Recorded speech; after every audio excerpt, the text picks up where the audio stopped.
चलिए, आज है आर्ट एंड कल्चर से रिलेटेड क्वेश्चन, जो कि बीबीएससी का ही क्वेश्चन है। और ये क्वेश्चन करीब 2-3 साल पहले आ चुका है। और ये जो क्वेश्चन जो है जीएस पेपर 1 का है, आर्ट एंड कल्चर का। अब बहुत इंपॉर्टेंट क्वेश्चन है ये। आप लोग पूरा वीडियो देखते नहीं हैं, देखिए आराम से। लिखा हुआ भी अच्छा है, हैंडराइटिंग भी अच्छा कर दिया हूँ। पहले से हैंडराइटिंग में बहुत अच्छा हो गया है, पहले खराब था, सुधार किया हूँ। ठीक है, आप चलिए पूरा वीडियो देखिए, आपको पूरा समझ में आ जाएगा। ठीक है, चलिए। बिहार की कला एवं चित्रकला पर एक निबंध लिखिए। कला और चित्रकला में क्या लिखना है? निबंध। कहाँ का? बिहार के बारे में। चलिए। बिहार का एक समृद्ध ऐतिहासिक अतीत है और यहाँ कई प्राचीन सभ्यताओं का उद्गम स्थल था। इसने अपने अतीत से कला और चित्रों के विभिन्न रूपों को विरासत में प्राप्त किया है। बिहार में पाए जाने वाले प्रमुख कला रूप चित्रकला, नृत्य, संगीत, मूर्तिकला, नाटक आदि हैं। यह मौर्य काल के दौरान पहली बार था जब कला के रूप एक उन्नत चरण में विकसित हुए थे। इस काल के प्रमुख कला रूपों को दरबार और लोक कलाओं में वर्गीकृत किया गया है। दरबारी कलाओं में मौर्य वास्तुकला जैसे कुम्हार में 80 स्तंभ, सभा भवन, गुफा स्थल, अखंड स्तंभ, स्तूप, मूर्तियाँ आदि शामिल है। जबकि लोक कलाएँ मुख्य रूप से मूर्तियाँ, मिट्टी के बर्तन आदि हैं। पत्थर की गुफाएं गया के पास बराबर और नागार्जुनी पहाड़ियाँ। गुफाओं की भीतरी दीवारों की कांच की तरह पॉलिश किया गया है और इसके निर्माण आजीविका संप्रदायों के लिए किया गया था। कुलुहा, लौरिया, नंदनगढ़, लौरिया राज और रामपुरवा आदि में पाए जाने वाले अखंड बलुआ पत्थर के स्तंभ। इन स्तंभों को अशोक द्वारा कमीशन किया गया था और इसमें 4 भाग होते हैं: शाफ्ट, निचली पूंजी, मध्य पूंजी और पूंजी आकृति। पॉलिश करने वाले इस्तेमाल की जाने वाली तकनीक एगिड बर्निंग तकनीक है। यह स्तंभ आकार में गोलाकार है और ऊपर से टेपर है। ये स्तंभ आकार में गोलाकार है और ऊपर से टेपर है। अशोक शासन के दौरान बड़ी पैमाने पर स्तूप निर्माण 84,000 स्तूप गतिविधि की गई थी। ठीक है। स्तूप में अंडा, हर्मिका, छत्र, वेदिका और तोरण शामिल है और निर्माण के लिए ईंटों का उपयोग किया गया था। इस काल की मूर्तियों में शामिल हैं दीदारगंज यक्षिणी मूर्ति, जो कि बलुआ पत्थर और पॉलिश से बना है। बुलंदी बाग आदि में हंसता हुआ लड़का। मौर्य काल के मिट्टी के बर्तनों को उत्तरी काले पॉलिश वाले बर्तन के रूप में जाना जाता है और अन्य स्थलों के बीच पाटलिपुत्र में पाया जाता है। मौर्यों के पतन के बाद भी कला का विकास जारी रहा। उदाहरण के लिए स्तूपों का निर्माण बड़े पैमाने पर जारी रहा, मुख्य रूप से मठवासी उद्देश्यों के लिए। सैकड़ों गुफाएं भी ठोस चट्टानों से काटी गई थी। सामान्य भवन निर्माण गतिविधियों में मौर्यों को कम या ज़्यादा परंपरा का पालन किया गया। गुप्त काल में गुप्त कलाओं का प्रभाव बिहार क्षेत्र में भी देखने को मिलता है। मूर्ति कला गुप्त कला के मुख्य केंद्र मथुरा और सारनाथ की तरह ही परिष्कार, लयबद्ध, संतुलन, संवेदनशील, मॉडलिंग और आध्यात्मिक चमक साझा करता है। गुप्त काल की मूर्तियों के उदाहरण हैं बुद्ध की बोधगया प्रतिमा, कई टेराकोटा मानव और पशु मूर्तियाँ और बुद्ध, मिथुन, गंधर्व, द्वारपाल आदि की आकृतियों का प्रतिनिधित्व करने वाली टेराकोटा पट्टिकाएँ। कुम्भलहार में बुद्ध का एक पत्थर का सिर मिला। गुप्त काल के स्तूप बेलनाकार आकार के हैं और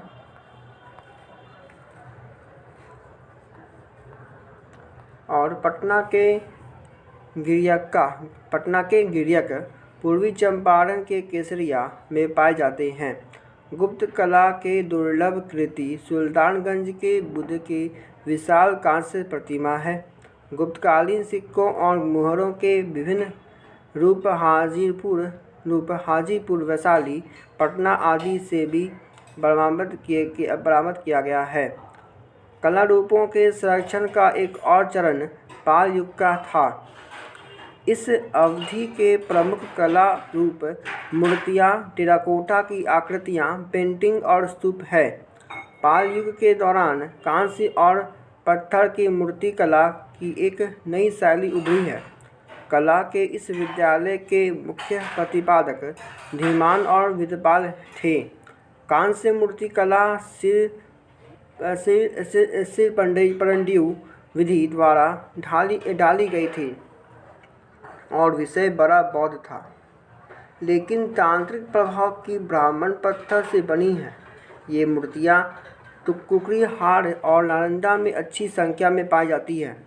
टेराकोटा की मूर्तियाँ दीवारों की पूजा करने के लिए बनाए गए थे और विक्रमशिला महाविहार से कुछ ध्यान देने योग्य चित्र बरामद हुए हैं। ये मूर्तियाँ कलात्मक और आकर्षक है। धार्मिक लक्ष्यों के प्रति दैनिक जीवन के आंकड़ों को भी चित्रित किया गया है। इस अवधि की पेंटिंग पांडुलिपि और भित्ति चित्र के रूप में है।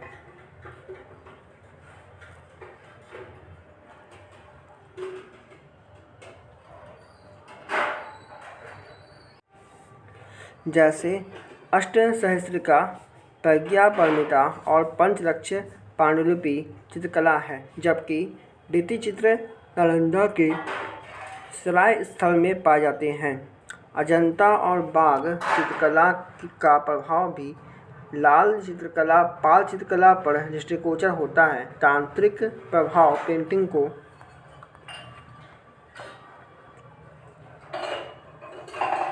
को और अधिक कामुक बना दिया है। इस काल की वास्तुकला में मठ यानी विक्रमशिला, उदयपुरी में और मंदिर, विष्णुपद, कोंच आदि पाए जाते हैं।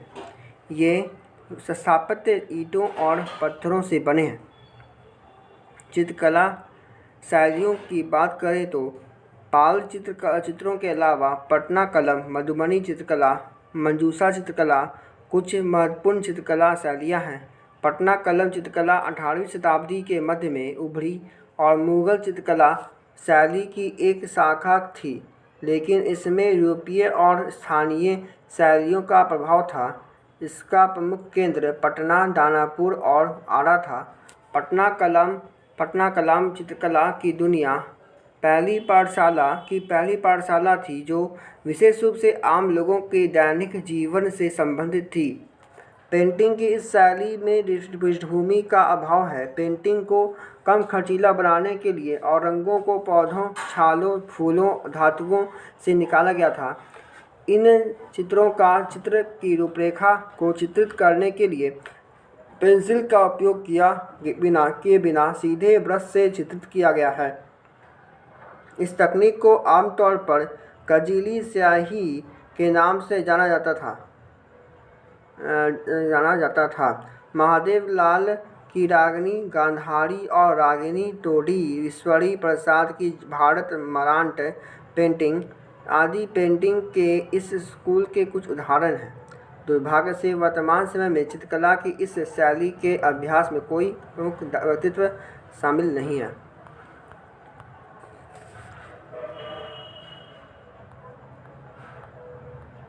मधुबनी चित्रकला मिथिला क्षेत्र में उत्पन्न हुआ। यहाँ पंगुलियों, टहनियों, ब्रश, नीलकमल निकलम और माचिस की तीलियों सहित विभिन्न प्रकार के औजारों के साथ और प्राकृतिक रंगों और रंजक का उपयोग करके किया जाता है।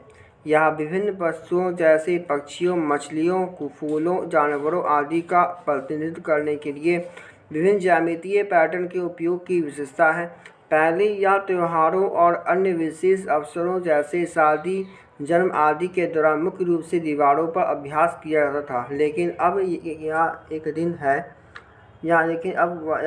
है व्यावसायिक उद्देश्यों के लिए कपड़ों और कागज़ों का अभ्यास किया जाता है। इस शैली में अरिपन फ्लोर पेंटिंग का भी उपयोग किया जाता है। चित्रकला की यह शैली मुख्य रूप से महिलाओं द्वारा विकसित और जीवित रखी गई थी। गंगा देवी, सिया देवी, हीरा देवी, कौशल्या देवी, लाल बाबा, शशिकला इस विद्यालय से जुड़ी प्रमुख हस्तियाँ हैं। मधुबनी पेंटिंग म्यूजियम बनाया गया है जापान का टोक्योनी शहर में।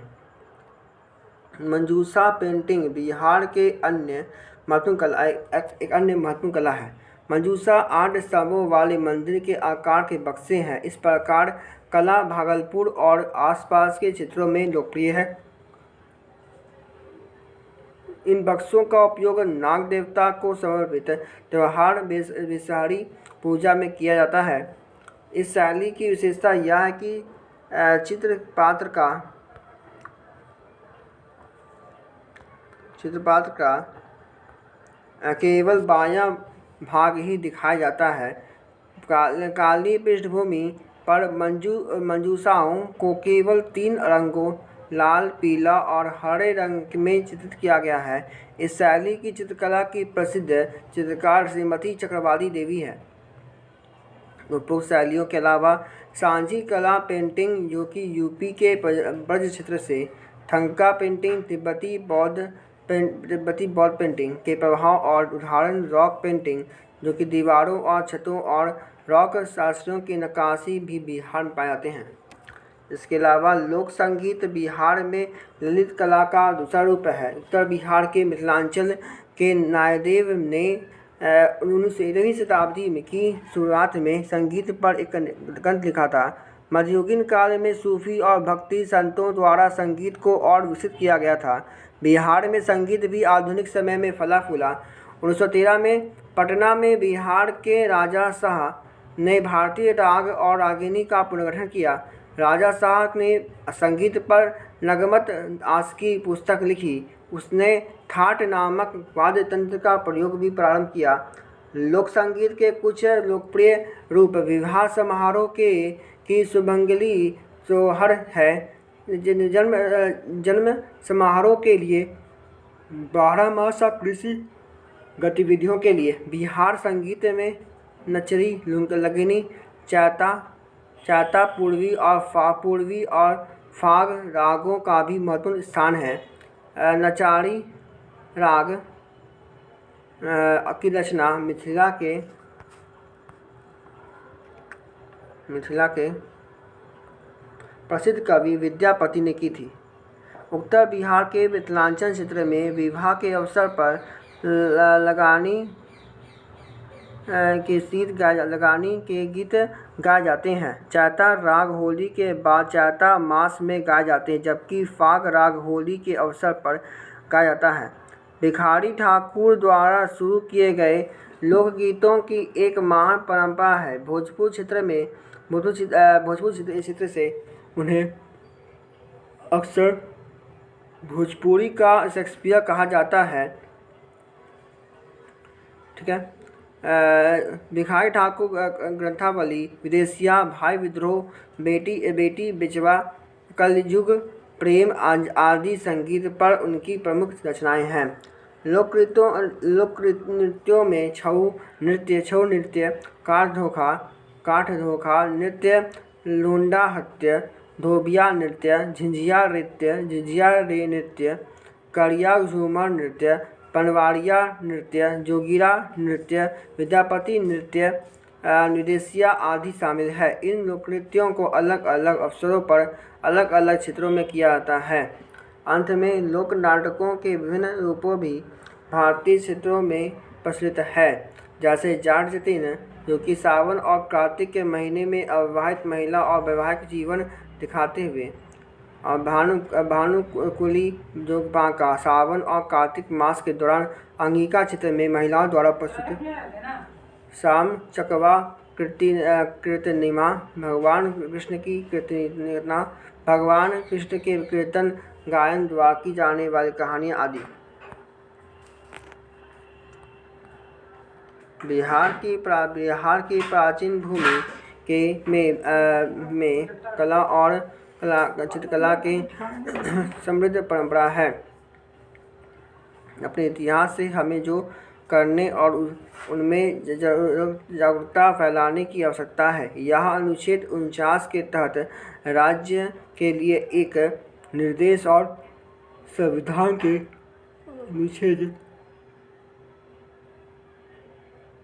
51A के तहत एक मौलिक कर्तव्य भी है। इस दिशा में कदम उठाने के लिए सरकार, नागरिक समाज और शिक्षाविदों को एक साथ आना चाहिए। बाय। आप लोग लाइक कीजिए, शेयर कीजिए, कमेंट कीजिए और अधिक से अधिक वीडियो देखिए। ठीक है।